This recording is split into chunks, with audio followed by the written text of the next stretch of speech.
Okay, guys, Kentucky survives Missouri 58-66 in a game that Kentucky had a 18-point lead at one time, or a 19-point lead. Somewhere along those lines. But Kentucky with a nice win, 66-58. The story of the game, of course, was losing Reed Travis. Looks like he's going to be gone for a couple weeks. So we will see if he's back in time for the Tennessee game, which is when we would need him the most. So it is what it is, people. We hate for it to happen. You know, he's an experienced player. He's a leader. He took Williams out of the game against Tennessee when we played Tennessee, pretty much. And it is a big loss for us. It is. Hopefully we get him back in time for Tennessee. That's the best we can hope for right now. We'll see how his rehab goes and all that. But Kentucky, you could tell they were a different team in the second half as they let Missouri come back. And I think part of that is not having Reed Travis there as a leader. He's not just a physical presence. He doesn't just do all the dirty work. He's not just a glue guy. He is a leader. Because, you know, it was an earlier game this year. I think we was on the road. We was on the road to South Carolina, or it was somebody we was on the road against. And this is when people thought the season was going to fall apart for Kentucky. They're like, it might have been the Auburn game. It might have been the Auburn game. It might have been it. Like, this season's going to fall apart. We're just not that good. And when Kentucky needed a couple baskets, they took the ball down. They gave it down to Reed Travis, and he made a couple big plays. Got fouled and won, and that energized Kentucky, and they won that game. Things like that he would do. Without him, without that play, that game we probably could have. That was just an emotional play that changed the game. It might have been the Auburn game. It might have been something else. But Reed Travis he's a leader. He's got experience. And I don't think Kentucky could actually win a national title without him. So, or even hope to get to a Final Four or Elite Eight without him. So he's a very important player. But Kentucky wins the game. Let's hope he comes back. Let's hope Reed Travis comes back in 2 weeks. Let's hope he comes back for the Tennessee game. That's the best we can hope for. But anyway, let's hope he's healthy too. Let's just hope he gets healthy. It's very important, of course. Travis, 13 minutes, 3 points, 2 rebounds. Washington, 18 points, 8 rebounds. Another good game. He cramped up a little bit. Nothing to worry about with PJ. He just cramped up again. They can take care of that with fluids and better preparation for the games. 12 points for Hagens, 18 points Hero. 7 points Richard, 4 rebounds. Montgomery, no points, 1 rebound. Quickly, 3 points. Kentucky, 36% from the 3-point line and 47% overall. And Kentucky imposed their will yet again with defense. So now we head back home. Actually, we have back-to-back home games before we play Tennessee, which is very nice, very nice indeed. We've got Auburn and Arkansas.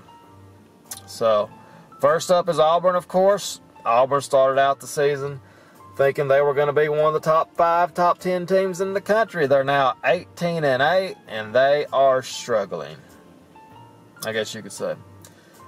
Not too worried about this game, people. I expect Auburn, of course, to play hard. And I think part of the reason why Kentucky struggled so much against Missouri is just because Kentucky knew they didn't have to play well. They knew they could just walk through the game and win it.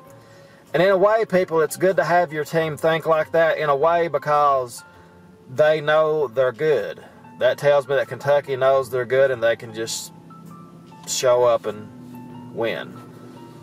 I mean, you know, not every game is life and death. If that makes sense. But in a way, it's good. In a way, it's bad. If that makes sense. But we need to see Ashton Hagens play better this game. You know, he's not played well since. He played well the Tennessee game. He's not played well. He's not played good in a while. So anyway, Kentucky, they project Kentucky as a 72% chance of winning the game. So we will see how it goes. I fully expect Kentucky to win this game. I mean, we got 2 home games in a row. I don't expect Kentucky to really be challenged until we go to Thompson Bowling Arena or the Summit, whatever they call it.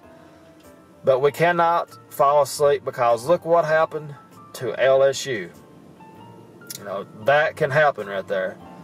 That has opened up the SEC for Kentucky. LSU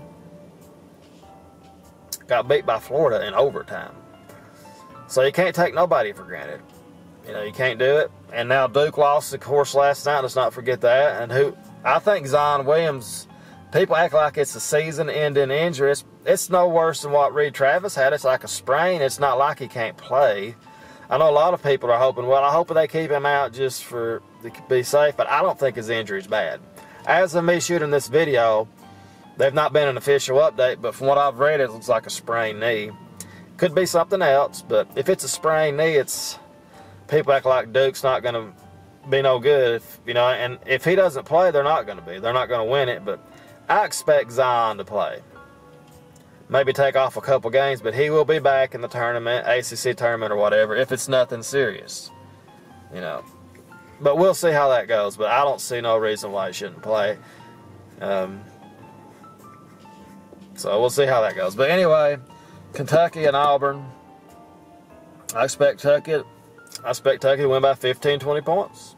Nothing against Auburn here, but we're headed back home. We're going to see how Richards and Montgomery can play without. Now, this may help them somewhat, I guess.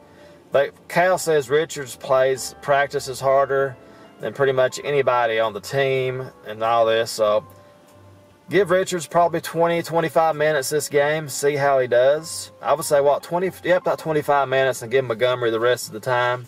And just see how it goes. Hopefully Kentucky can get a little better from this injury. I hate to look at it from that point of view, but we'll see, right? We'll see. Looking good, though, people. It's hard to complain when you're 4th in the country, 22-4. We got 2 games, very winnable games back-to-back here. And we got a chance to move up even more, possibly. I don't think Kentucky's going to go ahead of Duke. Duke will probably drop to number 3 just because they lost Zion Williams and they think, well, Duke's better than this, but I don't see that happening, of course. I don't see us going over Duke with a win this weekend. I don't see it. Unless Duke loses back-to-back games, maybe. But anyway, there's a lot going on right now. The quest for the 1 seeds and all this. SEC's changing. Nobody thought Florida would beat LSU. Now LSU is going to be even more motivated to beat Tennessee after this. So this was actually a bad thing for Tennessee in a way this weekend, because LSU is going to be more motivated now than ever to win the game. So Kentucky and Auburn, 1:30 on CBS. I expect a good, solid win from Kentucky. I hope Kentucky shows up and does what they're supposed to do. You're probably going to win this game, but you just never know. It ain't like we're playing a bad team. This team's a lot better than Missouri. So we'll see how it goes. Bruce Pearl seems to give Kentucky trouble, and we'll see what happens.